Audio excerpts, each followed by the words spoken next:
dan dia terkena pada pembatal Islam. Pembatal Islam itu salah satunya adalah orang yang tidak mengatakan orang musyrik, maka dia jatuh kepada kemusyrikan. Orang yang tidak mengkafirkan orang yang kafir, maka dia jatuh kepada kekafiran. Maka Ketua Majelis Ulama Indonesia dari mimbar Sumatera Barat ini kita nasihati agar dia rujuk kepada sikapnya. Sebagai majelis ulama, dia bisa mengkhianati ulama-ulama se-Indonesia. Untuk itu sidang jemaah, kalau tidak percaya, dialogkan di majelis muzakarah. Apakah kita umat Islam bisa menerima Islam Nusantara atau tidak? Atau Islam Nusantara berada pada kekafiran? Maka di mimbar ini sudah saya sampaikan di mimbar-mimbar yang lain, bagaimana hukum kekafiran, bagaimana bentuk kekafiran Islam Nusantara yang disokong oleh presiden, yang disokong oleh power-power kekuasaan, yang kita minta orang power kekuasaan, para penguasa rojok dan kembali memihak kepada umat Islam, memihak kepada kebenaran. Apabila dia menantang kebenaran dan mengacak-acak Islam, maka umat Islam akan kecewa dengan Anda, dan umat Islam bisa bersikap untuk Anda. Untuk itu sidang jemaah, kita buktikan apakah Islam Nusantara aliran yang benar atau dia aliran kekafiran. Sidang jemaah yang dirahmati Allah, surat Al-Baqarah 208 mengatakan, ya ayyuhallazina amanu udkhulu fi silmi kafah. Masuklah kalian ke dalam Islam secara total, tidak ada kotak-kotak, tidak ada lokalisir, tidak ada istilah Nusantara. Islam secara total, rahmatan lil alamin. Siapa saja yang mengkotak-kotak Islam, yang tidak kafah berislam, maka dia terkena pada sambungan ayat, wala tattabi'u khutuwati syaitan. Jangan kamu ikuti langkah syaitan. Maka siapa yang tidak kafah, dia berada pada jalan syaitan. Innahu lakum aduwwum mubin. Sesungguhnya syaitan itu adalah bagi kalian musuh yang nyata.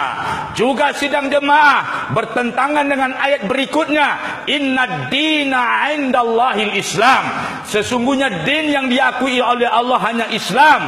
Al-Islam, tidak ada kalimat Nusantara setelah Islam.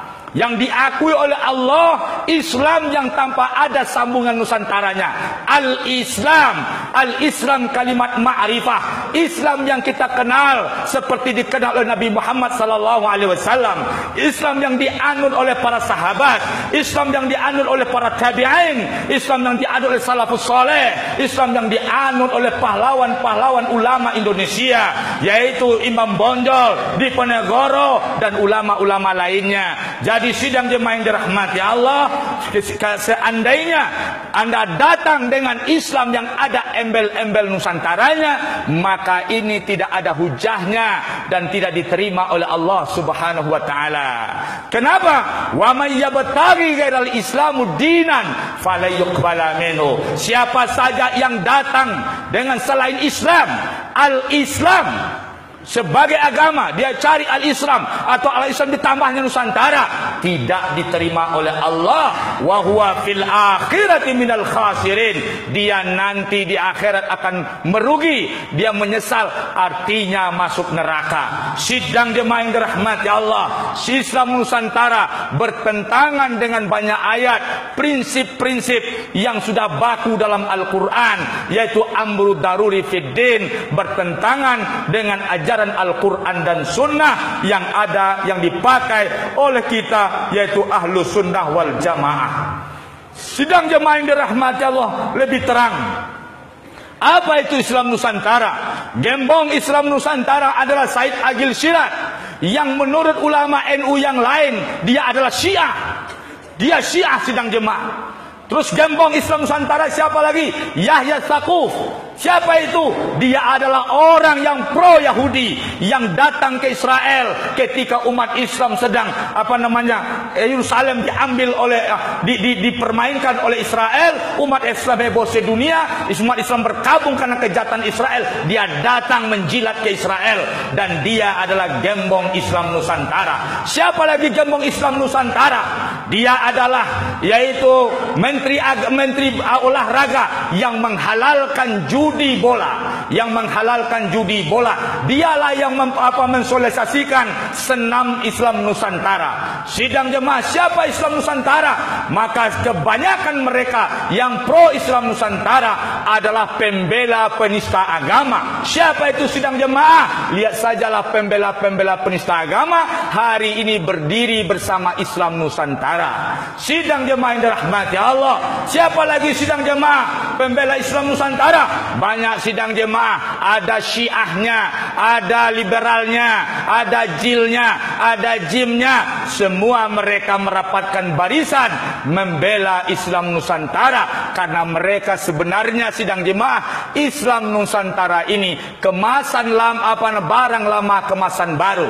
Siapa Islam Nusantara? Yaitu orang yang menghina azan. Sidang jemaah pembela LGBT, apakah ini akan diakui di Indonesia? Maka hancurlah umat sidang jemaah kalau seandainya Islam Nusantara tidak dicegah oleh pemerintah keberadaannya. Sidang jemaah yang dirahmati Allah, maka Islam Nusantara ini sidang jemaah di antara misinya menjauhkan umat dari pro Islam Arab. Dia mengotak Islam, ada Islam Nusantara, ada Islam Arab. Kalau begitu sidang jemaah, Anda jangan mengotak-ngotak. Kalau di kotak Nusantara ada juga Nusantara Arab. Berarti kita nggak ada hubungan dengan Islam Arab. Kalau begitu sidang jemaah, Anda mau haji kemana? Karena Mekah itu Nusantara Arab. Ini bodoh. Ini merusak hubungan internasional negara kita. Ini goblok betul.